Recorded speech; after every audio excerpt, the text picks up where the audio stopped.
Hello, everybody, and welcome to episode number 26 of the Audible Farm podcast.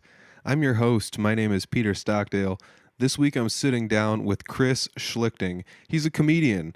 This is a first for the podcast. It's the first time I've had somebody that's not 100% music related. And as a matter of fact, he said he doesn't play very much music or any music at all. So we actually talk about that in the podcast.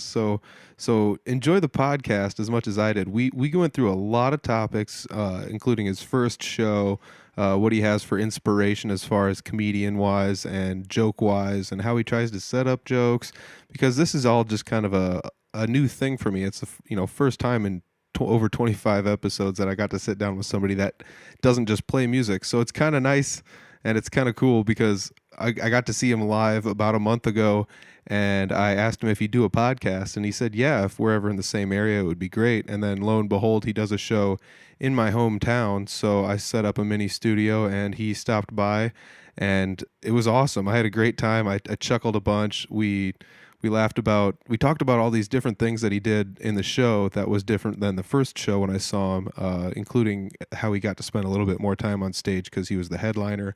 And that's more stuff we talk about in the podcast. But that's enough talking from me. I hope you guys enjoyed this as much as I did, because I had a great time sitting down with Chris. Thanks again, Chris, for taking a little bit of time to sit down with me on the podcast. So this is episode number 26 with comedian Chris Schlichting. It's the Audible Farm podcast with your host, Peter Stockdale.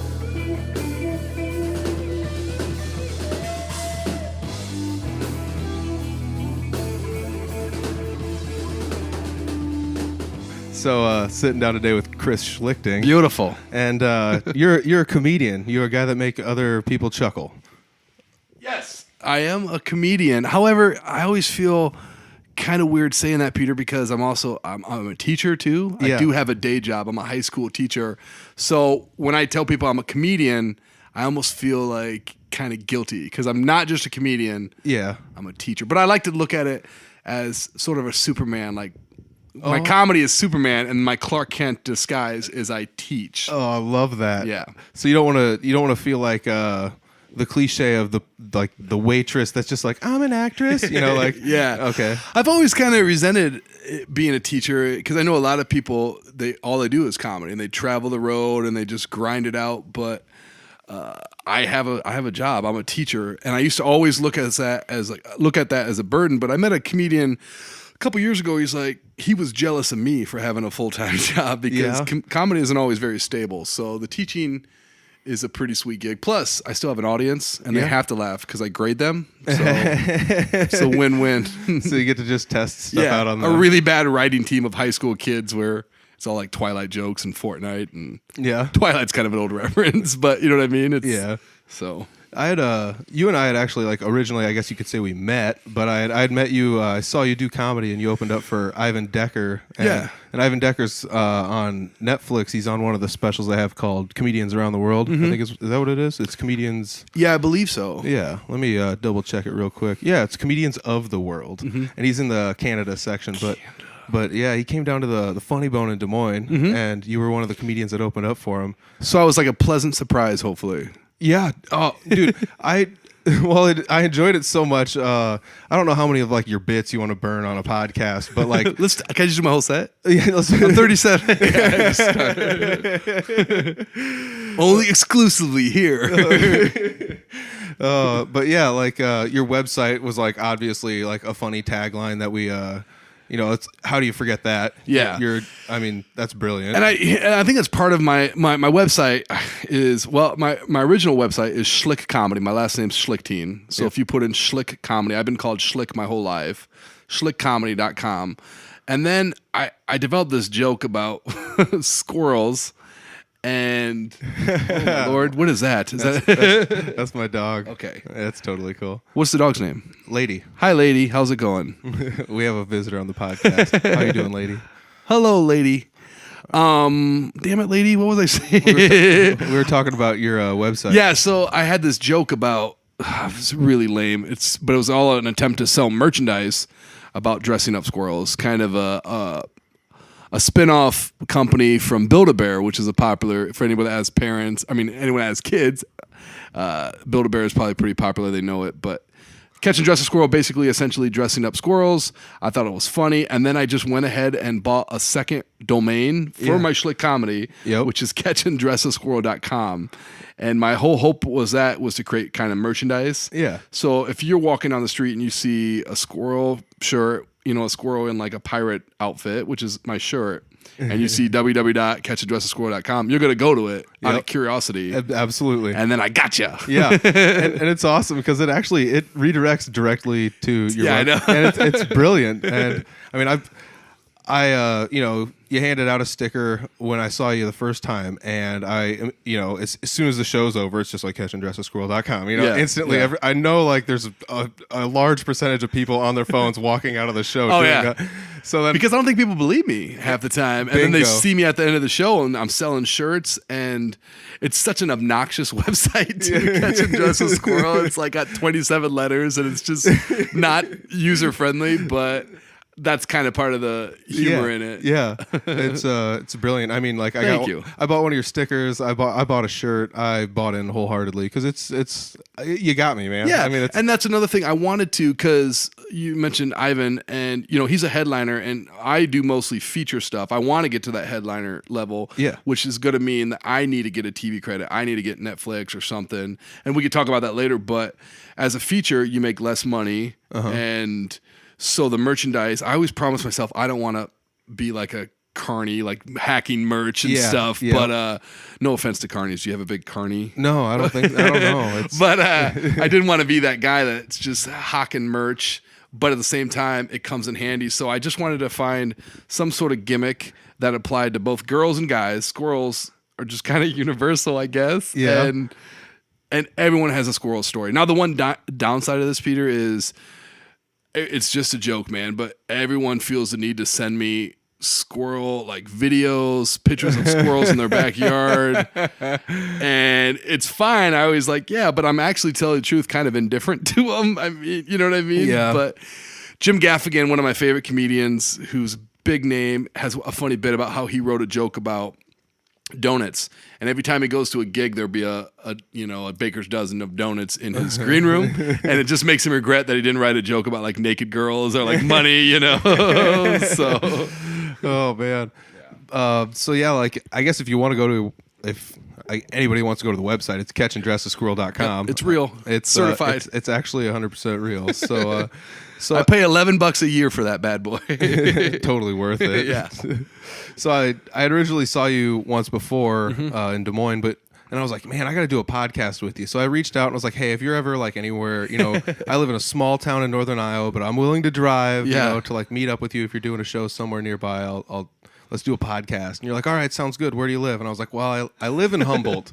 And you're just like, well, I got a show coming up in Humboldt. Yeah. And I was like, what are the odds? Like, what are you talking about? It was so convenient. And I love doing podcasts. I love any sort of exposure. Again, like I said, as a feature act, I just want to get my name out there. And I just thought it was so funny that you said Humboldt. And I'm like, I looked at my schedule. I'm like, I think I've heard that. Oh, yeah, I do have a show in Humboldt. And I mean, I was so excited to send you that because what are the odds? Yeah, no kidding.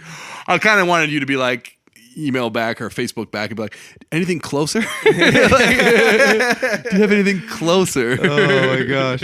Yeah, because like literally you drove from where I live to where the place is. And, and it's like you could throw a vortex football from my house to there. It's right there. And so you just went to the Funny Bone because you just wanted to check out a comic? Yeah. I'd, like somebody had recommended to go, watch this Comedians on the World on Netflix, and I watched it, and I started going through all the different countries' comedians, and I was like, well, I wonder who's going to be around. So I just started like, Googling people's names, and I was like, well, Ivan's going to be here, so let's go check it out. That's cool. So I go to the show and pleasantly met you out of the whole thing. So. That was super cool, and that's because sometimes after I go as a feature, 30 minutes, it usually goes MC 10 minutes, feature act 30, and then headliner 45. But at Funny Bone, it's even shorter. So I have like 20 minutes, which kind of sucks because you want more time. Yeah. And it's always like tough at the end of the show. Like so I do 20 minutes. I'll feel good about it, but then there's another comic that goes and he does like, an hour and you're kind of left in the dust. Yep. So I always give those stickers out and I'm like, look me up, say hi. And then no one ever does because, you just forget about it. But I was really happy that someone's like, hey, let's do a podcast. Yeah. So yeah, it worked out good. I mean, I just fired this up like half a year ago. I've only done musicians so far, but I always wanted to reach out to like artists, and then when I ran into you after a show, I don't know, you just it's easy to talk to you. It seemed like. Thank you. So I was like, why not have a comedian on the podcast? You're from Iowa. Yeah, So we'll get used to that now because in a couple of weeks I won't be making eye contact with anybody because I'm going to get real. And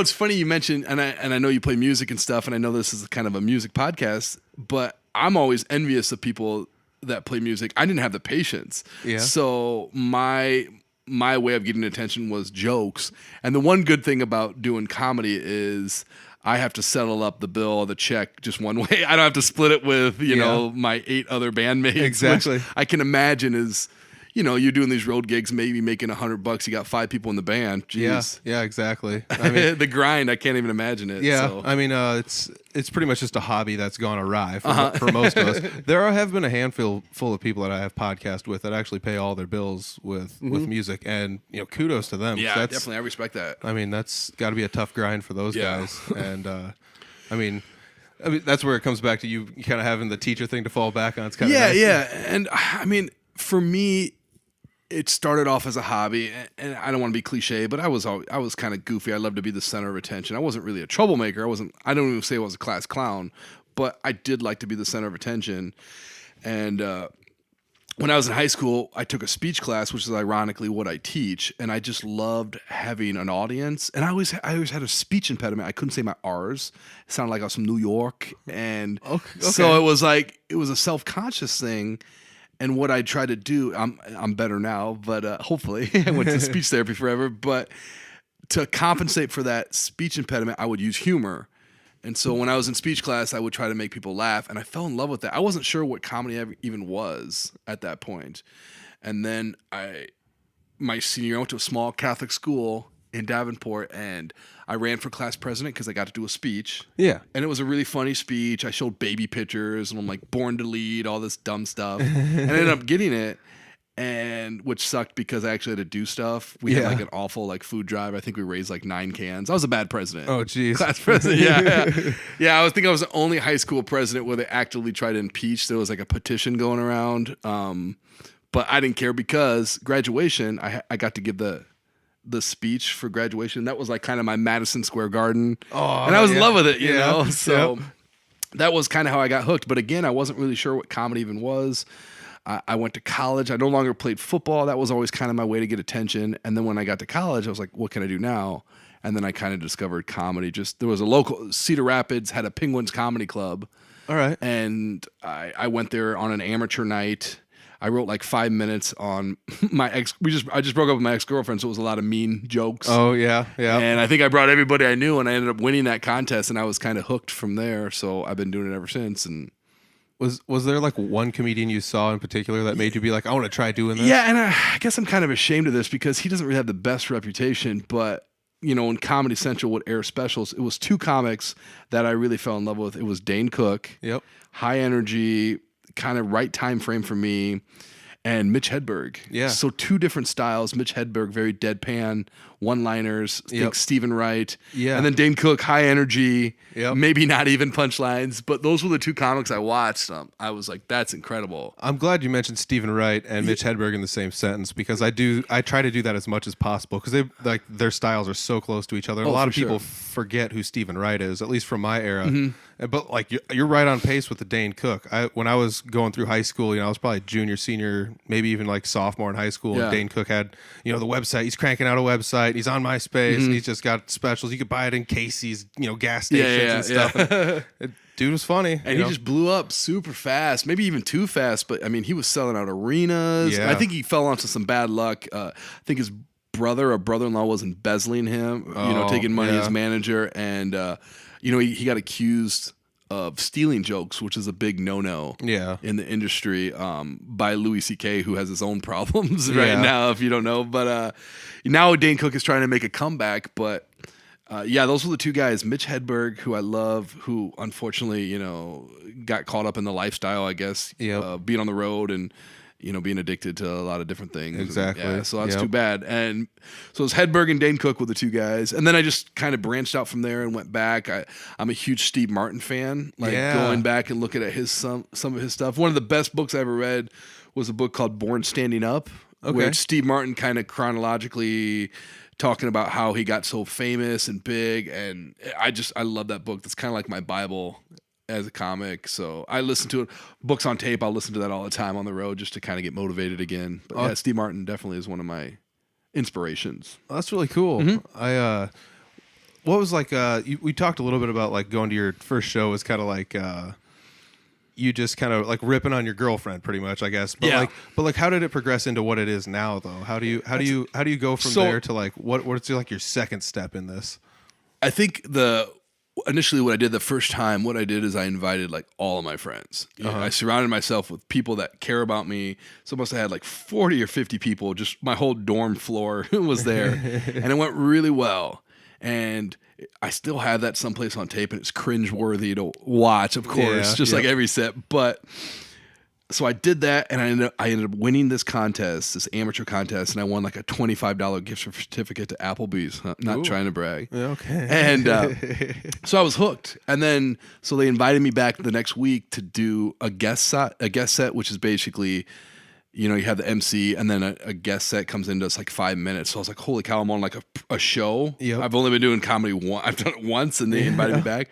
So I did the exact same set, ex-girlfriend, all the same stuff, and nothing. Oh, man. So I went from an awesome first time to nothing, and now a lot of comics after that would quit or say, no way. But I was hooked on why that happened. And so I'm always trying to chase why an audience reacts some way. It's essentially like being a teacher. Why do the kids listen sometimes? How can I make my lessons more engaging?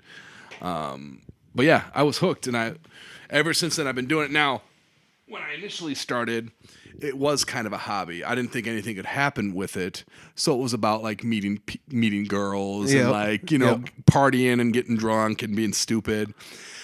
And then eventually I just kept doing it, and I finally met a girl, and things progressed. We got married, we had kids, not in that order. And so then it was like a realization that if I want to keep doing comedy, I need to be serious about it and not be crazy, and if I want to keep doing it. So it was a weird change, and I was like, if I have any talent at this, I need to really buckle down and focus and make this a thing. Yeah. Do you think were you like kind of seeking the reaction from the audience, or was it kind of like the puzzle of trying to figure out, because I don't know, like what's the old saying, like you got to know your audience, and that comes with any sort of like the soft skills of being in a society. You always kind of got to know for sure. You got to have audience. some good social skills.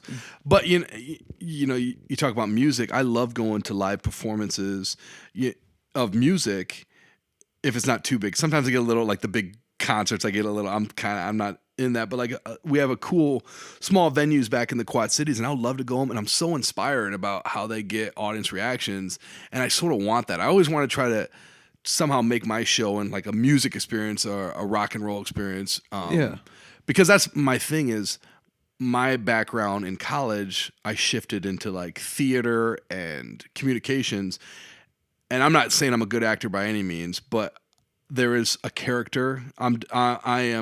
I show my jokes. I do a lot of facial expressions, which are little things that I think make the show go a little bit better. Yeah, definitely. Mm-hmm. I can, it was something I didn't think too much about the first time I saw you, but the second time I saw you, well, let's put it this way. The first time I saw you were doing a feature, and so you only did 20-ish minutes. Yeah. And then this last time I saw you did an hour. Mm-hmm. So I got to see a whole bunch of new material. I got new laughs. By the way, you're officially a groupie. Oh, this is your second show. Yeah, okay.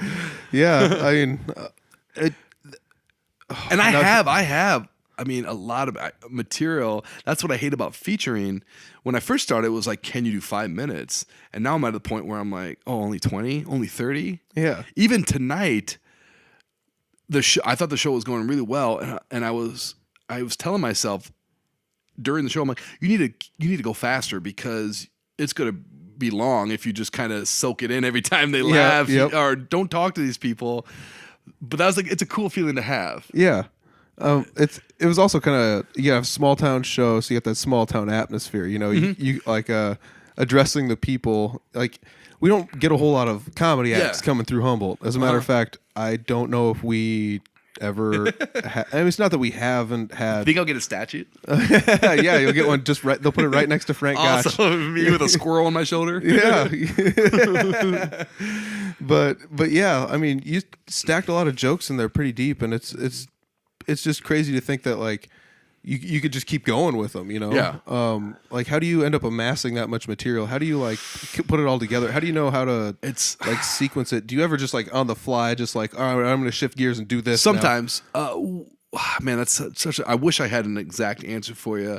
I try to just work chronologically, and my initial thing when I first started, I consider myself a self-deprecating comic while I'll make fun of myself. Yeah. And that was a fear of hecklers. When I first started doing comedy, I didn't want anybody to like tease me or make fun of me. So what I did is I made fun of myself first, which is a common strategy for anybody getting picked on.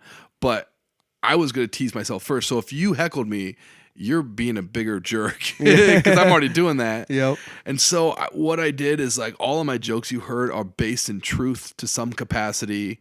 I remember my dad killing a raccoon in the backyard in front of me with a BB gun. Yeah. And it was not doing the trick. And so it's just these little imprints, these little things. You know, I do have twins. All this stuff is like based in fact. But I always say my jokes are like, I caught a fish. It just wasn't that big. I'm going to tell you it was huge. Yeah. Oh, yeah. I did catch the fish, but I'm just going to embellish the truth. And all that stuff is kind of just based in fact, but just embellished for storytelling purposes. Yeah. Yeah, definitely. It's just like a lot, because a lot of it is stuff that just was so awkward at the time. Like I have that joke about having a crush on a girl. Right, it was a Valentine, and it just said I wanted to put "Hey, sweetie." I thought that'd be cute, and I spelled "sweetie" sweaty. So I was like, "Hey, sweaty," and that's a true thing. And I just remember being embarrassed by that. And so that happened when I was in like third grade. Yeah. And so the punchline is I say I was a sophomore in high school, which I should know how to spell. So it's just like taking the truth and tweaking it, because I'm not going to let that pain. I'm going to create something from that pain. Yeah, exactly. Yeah. I love that. Yeah. I mean, you don't really have like a whole, just like, you're not just like stacked with teacher jokes. It's not like you just, and I love that about that, because like you, when I saw you in Des Moines, it was the 20-minute set. Pretty early on, you were like, I'm a teacher. Yep. You know, but when I saw you tonight, it came out a lot later in the set. Yeah, and that's so fun to just like kind of almost like a set list of where this song, and it's always, I think, you know, as a musician, you can appreciate this too. I have a really strong song, and I have like 3 strong songs. Yeah. I'm going to put one of those songs in the beginning, and I'm going to put one of those songs at the end. Yep. What I do in between is sort of maybe me doing some covers, maybe just me messing around, but that's kind of, I got it. You always want to open strong and close strong. Yeah. And I know all my jokes, it's just an order. I'll still write set lists for my jokes. And I try not to talk about teaching so much because, like I said, it's the Clark Kent Superman thing. I like to separate myself from teaching. I use my humor when I'm teaching, but I don't like jam it down. I'm not doing my bits. Yeah, you're not. Yeah, exactly. It's not your test audience. Yeah.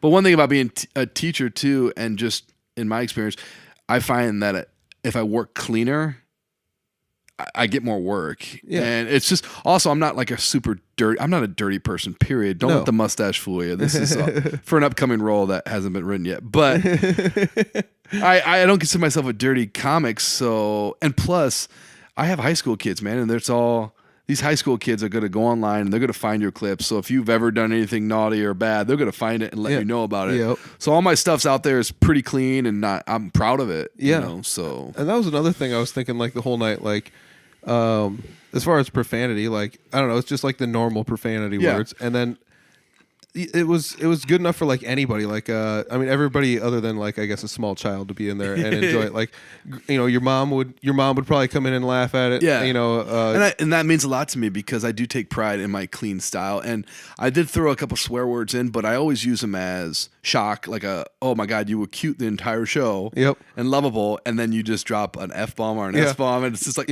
I don't just, so when I first started, it was a nervous thing where I would use an F word as an adjective, every adjective. Yeah. Which I didn't need that. Yep.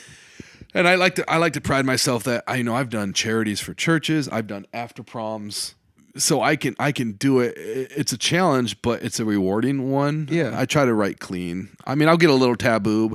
This crowd was a little rougher, a little drunker, and so you almost have to mix it up with them a little bit. I think I was enjoying that though because it's not like a normal comedy club, so it wasn't just like 2-drink minimum where most people go in and then they try to be stingy about it because somebody told them they had a 2-drink minimum. Whereas here it's just they just had a bar on the back for sure and you drink whatever you want, you can eat whatever you want, and it's here. And I was a little nervous because Sam went up first as the MC, and he doesn't have I don't think any experience doing that, so he just like welcome to the show. Here's your first comic. I'm like, oh man, because as an MC you need to kind of get everyone focused. You need to tell them, hey, maybe don't heckle or put your phones away.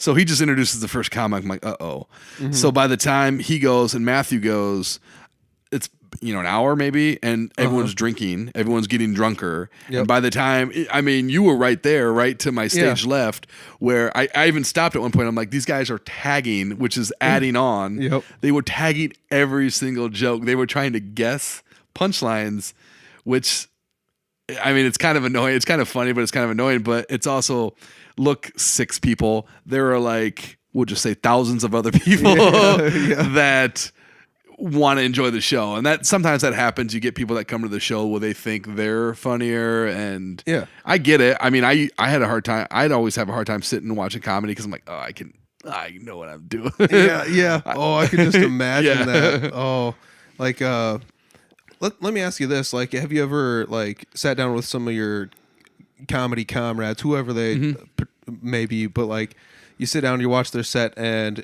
you have those feelings. Do you ever just like write it down on a napkin and just be like, hey, do you want to try and progress this way instead, or like what's your end game with this? And like, I guess like building a joke would be something that's crazy to me because I'm one of those guys that's occasionally off the cuff funny, not always. Like and it's hit and miss when I try to be funny. So funny's not like my game. I can be funny, I can make people laugh, but stand in front of people like you, it'd be very difficult. So like, how do you go about like building a joke, I guess? Like, I always try to say you got to have a punchline. You have to have the setups there, but you got to have a punchline, whether or not they laugh or not. That was the cue. That was the point. So there's like little things you can do. Your voice goes up or your voice goes down or you slow down or do something. That was the punchline. Now, if it doesn't work, it doesn't work. But sometimes people just have premises. Like, I got pulled over by a cop. Okay, what happened? So you got to have that punchline, the reason why it's funny. I always try to tape record my sets. I'll have my phone up there and I'm recording my sets, and it's painful to listen to, but I will listen to it. And there's a couple times, like even tonight, where something happened and you try not to force it. Yeah. I always say, just talk to the people. So if I ask, hey, what do you do? And you say you're a dentist, I shouldn't have to immediately like think, I shouldn't have to like pick on you. I'm just talking to you. Yeah. So I try to just have conversations, create like a positive vibe. And then if something happens, it happens. Like that guy who was Stumpy. Yep. I did that joke about the albino midget and he was just, cause he's short, just going nuts. Yep. And I mean, that was like kind of a fun moment, but I also got to control that because he's, clearly inebriated, and I just like have to kind of get it back. But there's a couple of key moments. So now what I do, Peter, is that's in my Rolodex of jokes. So anytime I ever tell that joke again and somebody gets up and says, hey, I'm short, I'm going to use that reference and try to, it's all about experience. And, trying to create, and just like little things, I'll say things under my breath sometimes, or this show was super fun because I felt like I couldn't do no wrong. So, and I'm not trying to brag. It was just, everyone was having a good time. And so I was like, having a good time and I was trying things. And it's just so funny to tell jokes that sometimes get a laugh. But tonight I told him, and it was just like little applauses. I'm like, oh man, thank you, because that's why I wrote it. Yep. That's why I wrote it. So it's nice to experience that. Do you like? Let me ask you this. This is going to be shifting gears a little bit here, even more. So you teach speech? If that's correct? Yeah, I teach speech and an intro to acting class. Oh, that's cool. Yeah, but this is. The high school that I teach at is an alternative high school. So these are high school kids that don't fit the general population. Yep. They're not forced to go there. They choose to go there. So it's a smaller class size. You know, I have a lot of like teen moms. I have a lot of a gay population and just kids that just don't social anxiety. Yeah. So I think I'm kind of a commodity in the high school setting because I try to make it so fun and chill that these kids who have social anxiety can get up and public speak, and because they have to. It's a required class, so I try to make it really easy and calm and safe for them to get up there and actually do it and fulfill that credit. Yeah. What do you think drove you towards that? I mean, you had mentioned earlier how you kind of couldn't pronounce your R's very well. Yeah. And then, you know, after you kind of overcame that, do you think you just wanted to kind of make the same kind of environment for somebody else that was struggling? Well, it was, man, I tell you what, I was a first generation college kid. My parents and my brother, both my brothers didn't go to college. So I did pretty good in high school grade wise, but I didn't have any ambition. I didn't know what I was doing. So when I get to college, I was getting good grades, but I didn't have a focus. Yeah. And I mean, I was having a lot of fun, but I was still doing okay. And then I did the communications major because I'm like, oh, I like speech. But where I went to school, if you did communications, you had to do a theater. So I had to do communications and theater. And so, Peter, now I'm going from the jock in high school, the football player, to now I'm on stage, like wearing makeup and stuff. It's like a big juxtaposition of who I am. But I love the theater stuff because you could write, playwriting. I loved writing plays, and you would put them on in like these little talent contests or these like theater shows. And so I'd write these short little plays where the guy gets the girl, you know what I mean? And I would direct him, and I would cast like the hottest girl I could find to be the lead. And I'm like, oh, I can't find a guy. I guess I'll play the main guy just so I can make out. And I'm like, this is where you make out with me? I literally, you could I went to a very liberal school, this Cornell College in Mount Vernon, and man, they just encourage. I would get away with so much. So I'm like, you have to do what I say because it's in the script. They just go for it. So I had a lot of fun with that. And so now I'm done with college, and I'm a theater and communications major. And I'm like, okay, what do I do now? I guess I was like 2 years into comedy, and it wasn't, still was about having fun. And so then I went back for a semester to get my teaching license. So that's where I just figured, I guess I'll teach. So after college, I substitute taught for a couple of years and was doing all these side gigs. And then that's kind of where I met my wife, Emily, and I got a full-time job and still do the comedy. It was tough for my wife because when I first started doing comedy, it was all these sneaky jokes to try to just meet girls, these cute jokes just to try to get attention. And then, so that took me like 6 or 7 years to write these jokes. And then when I got married and had kids, I was just doing the same set because that's all I knew. It took time to write these jokes. And I'll never forget, my wife came to a show and she's like, whoa. You're not single anymore. What are you doing? I'm like, Emily, these are the jokes that I wrote. So I had to do a complete new act because I wasn't being honest. I wasn't being truthful. So, but with getting married and having kids, and we had twins right away. So that was scary. Yeah. And from that fear came a lot of material, 6 or 7 years to write the first initial set, maybe 2 weeks to write a whole new act because I was so scared and didn't know what I was doing. Oh man. But it opened up a whole new audience, family audience. That's what I liked about tonight's show. They were older and younger. Yeah. And I just try to hit everybody. I try to reach everybody. Yeah. I mean, you had people in there from like their late teens all the way up through 80-year-olds or something like that. So I like that challenge. Yeah, that was, and you did a really good job of just making that's what your job was, but you did a great job of making everybody laugh. Everybody really enjoyed themselves. It sounds so weird to like talk about this, but like I had known I was going to podcast with you, and we were going to try and shoot for before the show. Yeah. And now that it's after the show, it's kind of crazy because I was like, well, I'm just going to like analyze this show a little bit more than I would you know, because usually I just try to be in the moment and enjoy things. And so I was kind of just like watching people laugh and like just watching you interact with people. Like you were talking about, like one time I was standing there with my arms folded, kind of like you, sir. I don't like anything. And the guy just busts out laughing. Yeah. You know, 'cause he's, you know, it's just that small little bit of interaction with people. And it just, Yeah, and I appreciate you doing that. I mean, I was willing to do the podcast before or after, but I need to have a little bit of like time to kind of get in that zone, and just sort of prepare myself on what I want to do.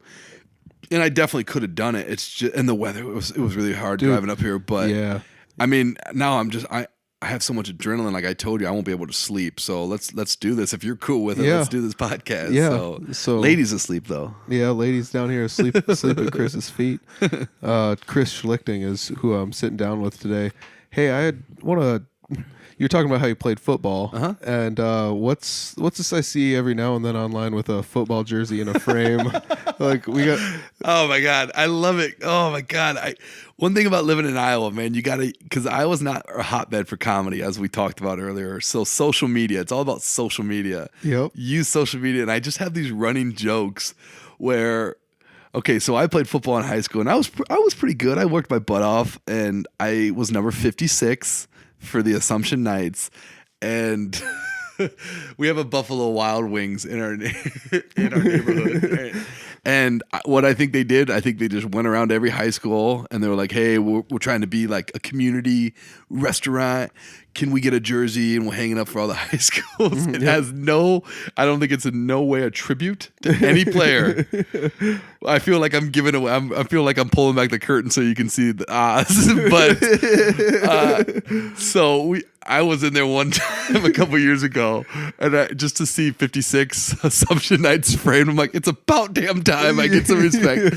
Like Peter, I barely played. Like, I mean, I was solid, but and so the running joke is, I just keep telling people, I'm like, wow, it's an honor to be here. People keep asking for my autographs, and people love it or they hate it. There's no in between. Like, people. I see it online, and you just pull it off like it's deadpan, like you're serious about it, and that's where I'm just like, dude, were you like a really good football player, or is this a joke? Because if this is a joke, you're pulling it off well. Oh my God! And one time, I think I had my daughter, and no one knows. A lot of my friends and Facebook people don't know it's my daughter, so I'm like, Ruby, come here and hold out a piece of paper and a pen. So I'm like, I had to sign another autograph today. And I've taken it. Oh my, it's funny to have the same premise but keep being creative. Like I had a waitress, and I explained to her the situation, and I'm like, will you bring back a receipt where it's just zeros, like you took care of it? Yeah. And I just took a picture of them. I'm like, oh, they paid for my meal at Buffalo Wild Wings because they know who I am. And I mean, always I paid for it, but I just try to be creative and fun with it. I've Googled images of like huge traffic jams. Yeah. I'm like, I said I was going to sign autographs from like 12 to 1 today, and you can see it's already a problem. Yeah. You're like inadvertently doing all this promotion for the local Buffalo Wild Wings. Yeah. And it's funny. I've considered even going in there and talking to the manager and explaining the situation, and no disrespect to Buffalo Wild Wings. Yeah. Why would you not want me to like come in and like have some fun with that? Exactly. But it's one of those jokes where I just keep, sometimes if you keep telling a joke, it's stupid, but if you really stand by it, it becomes good. But can you take that awkward dip? You know what I mean? Yeah. And I don't care, man. It's just so funny. And now it's so great, Peter, because people will go to Buffalo Wild Wings and they'll take a picture by it. They're like, hey, I'm here honoring Chris Schlichting. I'm like, yep, that's what I want. That's my gimmick. Awesome, yep, that's awesome. Oh my gosh. Yeah. So I gotta make it to the Davenport Assumption Buffalo Wild Wings. Take a picture. Choke down some wings and take a picture with the...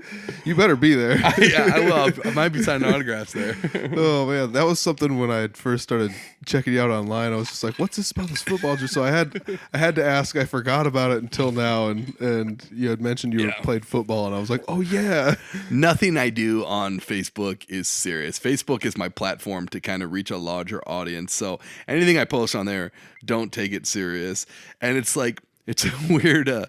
Me and my wife couldn't be more different because I'm all about comedy, and my wife God bless her. I love her. She's a great woman and teacher, but she's always like sharing missing children in the Midwest. I'm like, yeah. geez, Emily, you're really kind of cutting the vibe. Like, I'm like, Emily, I hope they find these kids, but don't tag me in it. It's like totally ruining like the gimmick, and no one will think it's serious with me if you tag me. So, but yeah, oh man, I love it. You know what I mean? It's just like, I mean, it's a valid resource to help maybe try to find. But that's another thing. Social media is such a crazy thing that we like as a society. We've only been around it for like what 10 years, 15 years, and look at like what's become of it and how it's changed and like how to interact with it and it's super. I mean, it's a blessing and a curse. It can be super dangerous. Like, well, that'd be exactly your case in point. If she shares a missing child and tags you in it, somebody might think it's a joke. Yeah. So like, exactly. And it's not that we're trying to say it would be a joke or it is a joke because it's a serious situation, but you'd hate to have the comedy premise of an aspect. And I would never do that. I trust myself in making good decisions, but my latest running joke was we've had a lot of snow days as a teacher, and I love it. I love sleeping in. I'll take a snow day any day of the week.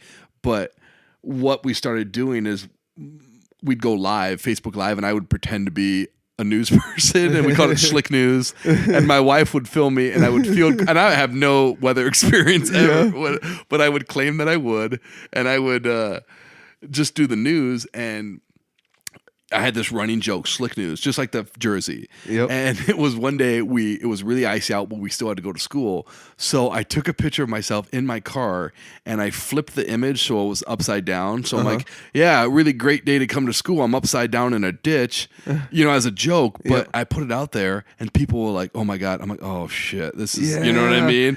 And, but there was some sleuth out there that my hoodie string was not. So sometimes you got to be careful, and I just want everyone to know that anything I post is just to try to make you laugh or have a better day. That's all it is. And it's nice. I'm not gonna lie. It's nice to get likes or shares or comments. And There's always trolls out there though that want to make you feel bad and stuff. Mostly just my older brother, but. Yeah, I did my best to, I've played the Twitter game before with the pro wrestling community around the state. Like, I was really big into going to pro wrestling shows for a long time. Should we talk about the pro wrestling? I'm a pro wrestling guy, man. Oh, really? Oh, gosh. Seth Rollins is from Davenport. I see him all the time. Yeah, man. I used to go to the SCW shows quite a bit. Oh, yeah, for sure. I know a lot of those down guys. In Walcott, yeah. Ryan Tepperdorf, a real tall guy, 6'11", 6'10". He's a bad guy, but he's I'm a Kansas City Chiefs fan. We've gone down to Chiefs games before, and I love watching those local guys. And dude, yeah, I used to spend so much time and money and time on the road. Yeah, but it's performing. It's an artist. Well, you should get a wrestler in here next. Seriously, I've had one guy on here that plays in a couple bands and does wrestling. Oh yeah, but I've yet to ask any wrestlers to be on the podcast yet. If any of them reach out, I'd be more than happy to. But yeah, I forgot where I was going with what I was talking about. Pro wrestling, man. Yeah, I love it. It's a form of performing, and I think that's what I'm really taking to is like I've realized, you kind of start to broad stroke everything. Like I'd went to hundreds of concerts before I ever went to a pro wrestling show, and then I went to pro wrestling shows, and it's like, dude, this is awesome. Then you go to those until it's not like you're done going to them, but I don't go to nearly as many concerts as I used to. Yeah, and now it's like I'm kind of trying to maybe play my hand at being a performer, like doing a podcast. I'm in a couple bands, doing that whole thing. So I really have like recently taken to performing. I enjoy a lot of podcasts online, when I'm driving around. A lot of them are comedy podcasts. So I like to laugh. And then it's like, there's no reason that I like going to the pro wrestling shows and like the indie guys. I loved watching those guys wrestle. So why wouldn't it be any different going and watching the indie comedians, go out and do their comedy? Yeah, you never know. I mean, I joke around about this, and I'm realistic. I think I'm good, but I think there's I'm going to be in LA next week, and there are tons of great comics, and I don't want to say unfortunately, that sounds weird, but I'm a middle-aged white guy, and it's just like there's tons of them, and it's just how do I separate myself? And I like to think I have good material. I do think I need more confidence because I do think my self-deprecation is the truth sometimes. It's kind of how I feel about myself, and I don't feel like I can hold my own sometimes. Even tonight after the show, when people were like complimenting me, I felt silly. I felt like, oh, there are so many other people that you would love more. Yeah, you know what I mean. Yeah. And but at the same time, there is a little bit of cockiness, or like, I can do this. You know how when you're growing up, there was always something you could do really well. Like maybe it's play an instrument, or maybe you could jump rope better than anyone in gym class. And for me, I always thought that at least locally where I'm from, I always thought I could do a good job making people laugh. Yeah. I'm not confident about a lot of things, but I do think I can do a good job making people laugh. Strangers, I think there's something to be said about that. Oh yeah, definitely. I mean, like I'd mentioned earlier, that's no easy feat. Like just even go up and talk in front of a bunch of people is not an easy feat, you know. And I always tell my students that too. I'm like, guys, and I always show them this thing about fear. Storm just had Lady just had a bad dream. I know a dog named Storm. Sorry, Lady. That the number one fear in America is public speaking. Yeah. You know, over snakes, spiders, death, it's public speaking. So I always tell these kids, hey, we're in here conquering a very common fear, and I think we should take pride in what we're doing. And I think that's important, and just to try to make these kids a little bit less socially awkward, or give them some confidence, not just for speeches, because they'll probably never give another speech, but they will make first impressions. They will do job interviews. yeah. And that's what I'm trying to do. Basically, I'm changing the world. Yeah, but like any social situation involved, like you said, like a job interview, something like that, or like having to talk to like a small handful of people, or being like supervising a small team of anybody, or going to a school. Like I'm going back to school, and you got to get up in front of people and talk. And and now I'm 30, 31 now, and it's super easy to talk in front of people. But there's like, I took a couple speech classes while I was there, and people are just like, I don't want to talk in front of people. You know, it's like it's not that hard. You just go up there and talk, and it's one of those things. I think the older you get, the easier it gets, as long as you go out and do it. And by that time, I'd already played a couple hundred shows in a band, so it's like standing in front of people and putting everything you have out there is not that big a deal. Yeah, and I think one thing, like you said, it's experience. You just got to be prepared. And that show that you saw tonight, that's 14 years, experience. That's not me just doing it for the first time. So that's confidence. That's me testing the majority of those jokes and knowing that they will work or can work. Yeah. And that's one of my biggest pet peeves.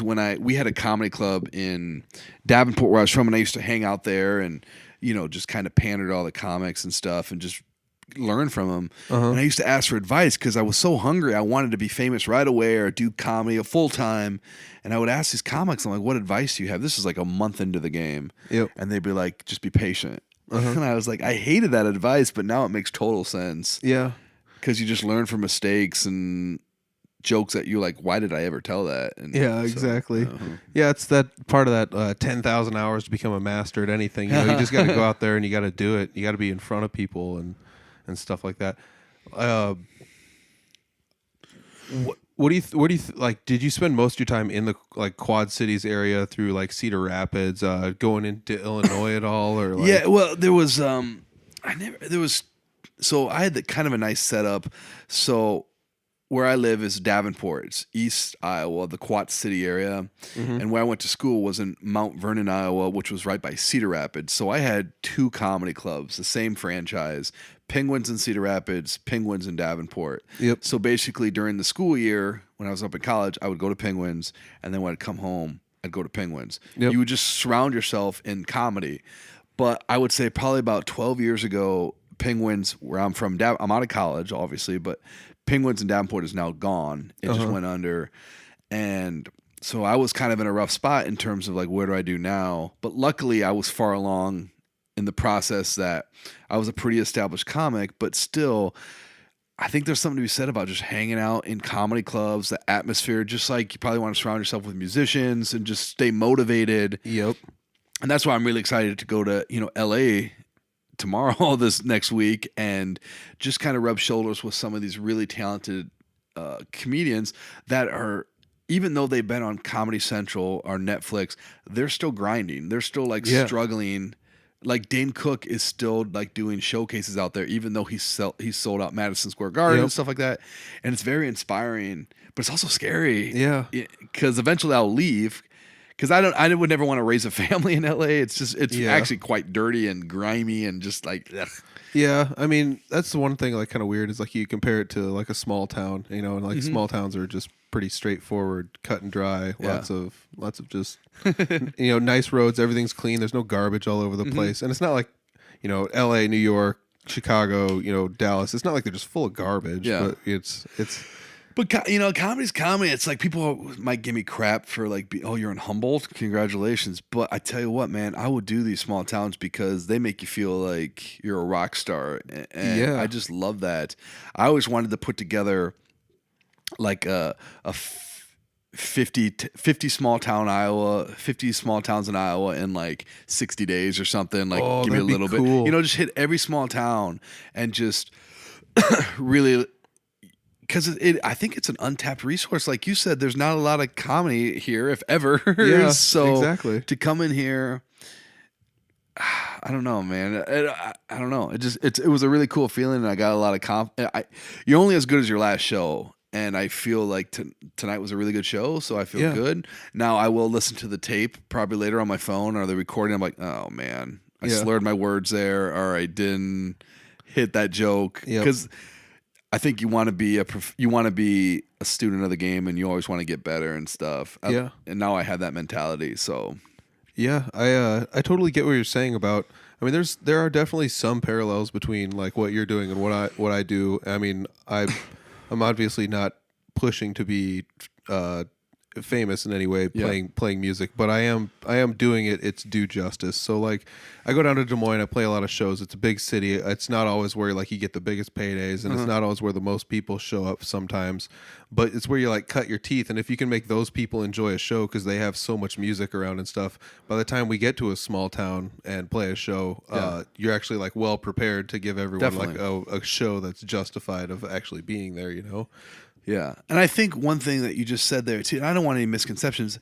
Yes, I would love to be famous and have a sitcom or be on Netflix, but it's not about necessarily being famous. It's about, for me, comedy always started as it was therapeutic. It was like like I said, when I started, I broke up with my girlfriend who I thought I was going to be with for the rest of my life. So that pain, I turned it into humor, and I made other people laugh, and that made me feel better. So I know a lot of comics, a lot of friends that quit comedy because it didn't pan out. They never got famous. For me, that's not an option because comedy for me is my therapy. Like I'll notice that if like a couple, like I'll just be like, oh man, why am I so sad? Like I just, you know how sometimes you wake up and you're just like in a bad mood or depressed. Oh yeah. And then I'm like, oh, you know what? I haven't been on stage in 2 weeks. Yeah. I haven't been on stage. I haven't performed. And for me, it's always been about that. And I think having that mentality will create good karma and it'll set me up for the future. Yeah. I mean, I would love to have to be discovered, but it doesn't matter. I'm still going to do comedy. Yeah. It's an outlet one way or the other for you. Definitely. Like people paint, people play instruments, people, maybe fight or do karate or something. For me, it's just, I just like to make people laugh. I think there's something really cool about that. I don't know. Having an audience is power in that. You know what I mean? Yeah, definitely. I mean, it's one of those things where you feel like even if it's not like nobody's listening to you, but even if nobody listens to me the rest of the week, they're going to listen to me for a little bit here, and I'm going to do the best I can. I have a microphone to make it worth their while, at least. Exactly. And then you paid tickets, man. Yeah. and then when you actually see that it's worth their while, you enjoy it all the more because you did your due justice. And there are a lot of comics out there that are really alternative or weird or edgy to the point where it's like, is this even comedy? And I'm still a firm believer in, as a comic, you have to make the audience laugh. Yeah. So I know a lot of comics that'll get off stage like, oh, this audience is dumb. They didn't get it. Well, that's on you, man. Yeah. You adjust then. Yeah. So the ultimate gauge or feedback of comedy is laughter. And if you're not getting laughter, what can you do differently? Exactly. to pull the laughter out of there. Yeah. And I do know what you're saying about like the alternative comedy, and there's people it's like Andy Kaufman times a million. Yeah, you know. yeah. And he had a time and a place, and I get it. And it's not that dude, I love me some Andy Kaufman. Me too. But it's also that's so scary to me too. That risk. We talked about the dips. Yeah. Ben, he's just all dips. Yeah, almost like going out and reading The Great Gatsby until everyone leaves the arena. Like that was like one of the stories. That Tony Clifton being that character, just being mean to everybody, just as mean as he can to everyone I could all the never time. do that. Oh yeah, that would be so rough. And you just got to keep doing it until it's either funny or everyone just goes away. And then that's the and joke. it doesn't always guarantee it. Sometimes you dip down and you keep dipping and you never come back up. Yep. A lot. I mean, he was kind of ahead of his time and original. And yeah, there is a time and place. There are a lot of cool comics, especially as a comic too. I think I can appreciate other comics being weird and unique, but like you take an alternative comic and put them in Tonight at Humboldt. Like I don't know if it would work. Yeah, exactly. Yeah. And it's like that's getting back to like knowing your crowd, because like I had heard a story once about David Cross doing like jazzercise in like a unitard to like in like the 80s, and he like just put it on the big screen behind him and just did it to it for like a half an hour and then left, which is funny. It's totally funny, but like also if you tried doing that tonight, would it work out? Yeah, so, like I don't know. And I have nothing but respect for that. And I've heard stories about Norm Macdonald. He's not even allowed to perform at the University of Iowa anymore because he just did jokes about having sex with sheep and stuff. Oh God. He was like paid to do comedy, and he did that almost. It's almost like he doesn't care. Or he's just sabotaging or trying to be different. Yeah. But I don't know, man. It's just it's as a comic, I'm like, whoa, that's so cool. Yeah. And even Steve Martin was kind of unique and weird in that sense, because this was like in a time where like George Carlin and Richard Pryor, they were all being super edgy and like really attacking like political stuff and like social stuff. But Steve Martin was like putting an arrow on his head and like putting like dancing. And there's a good quote in that book where he's like, eventually this Vietnam War will end and maybe racism will not be as predominant, something like along those lines, but people will always be goofy. And I'm just gonna be there, something along those lines. I don't want to misquote Steve Martin. Does he listen to this? Well, it's I'll tweet him. Okay, all right. Hey, Steve Martin, we gave you a good shout out in this. Yeah, you never Chris know. Schlichting gave me a shout out. That's the power of Twitter, man.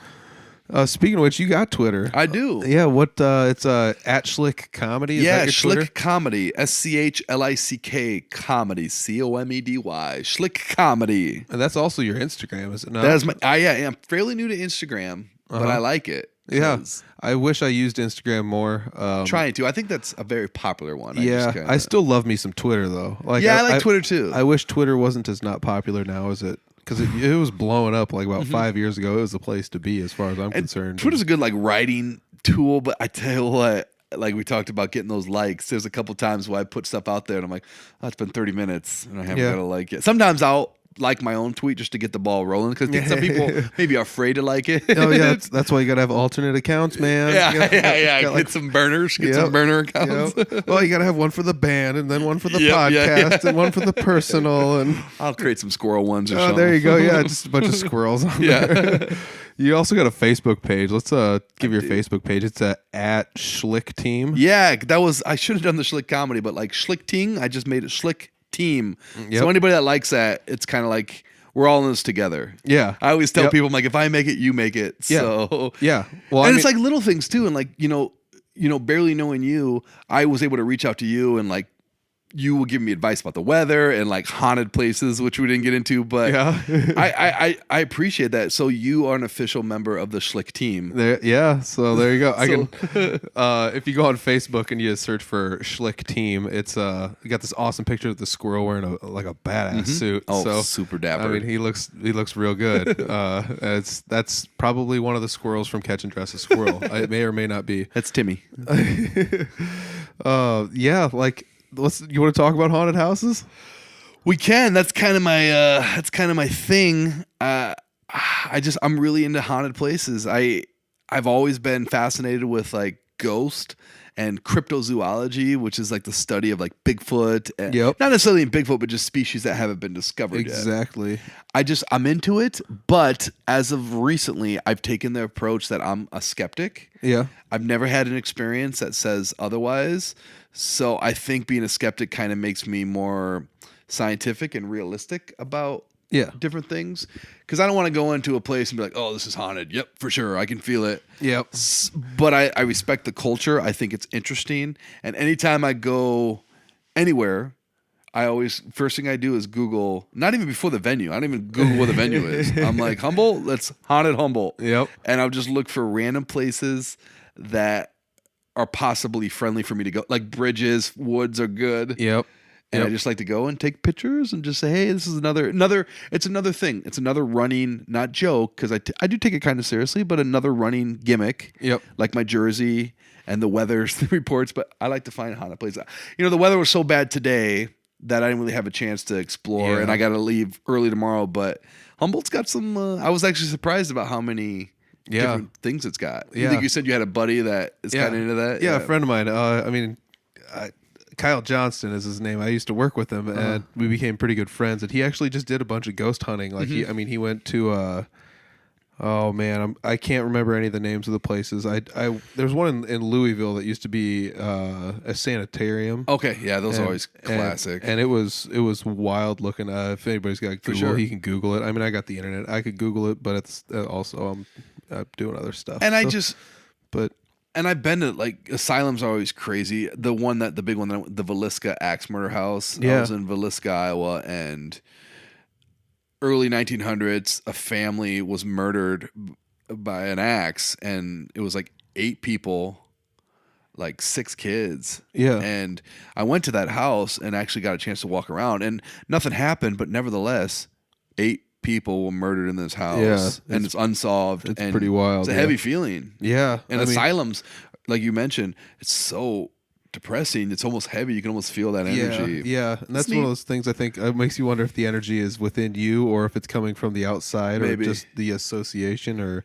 I get what you're saying. I don't necessarily think there are any ghosts or anything, but I definitely feel the vibes coming out of places, especially when they're... And I think maybe to say I'm into ghosts is inappropriate. Maybe I should just say I'm into history, but I just like the whole world of like ghosts and stuff. But I'm also I watch these shows on TV sometimes, and these guys are like, oh, did you feel that? I'm like, no, I didn't, dude. I'm at home on my couch. I can't feel that. Ratings low? Why are you doing that? I don't have Dolby 7.1 surround sound, so no. Show me some evidence. I need some evidence. So I'm just trying to be more realistic about it.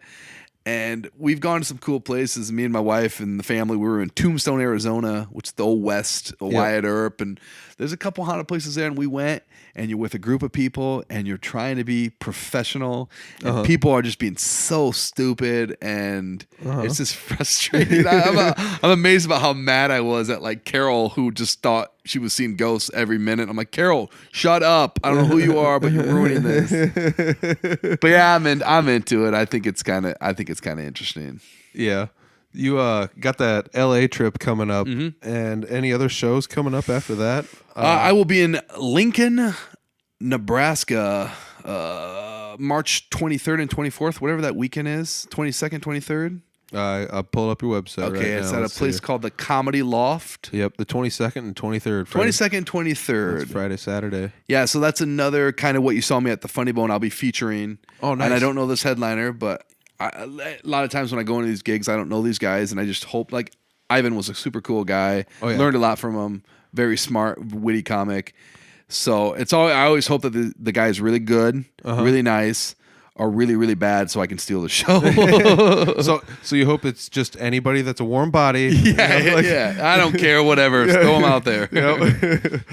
You got another show coming up on your website here. What is it in May? Does that sound right? You got a show? Yeah. I think it's at Clint's Comedy Corner. Yeah, that's the 24th and 25th. Yep. So I got some comedy club shows, which are great because, like, Humboldt tonight was great, but like they just know they do the shows professionally, and like, it's always nice and refreshing to kind of go into the routine, I guess. So I got some cool shows coming up. Like I said, I'm going to be in LA this week, just kind of doing some showcases here and there, sightseeing. Yep.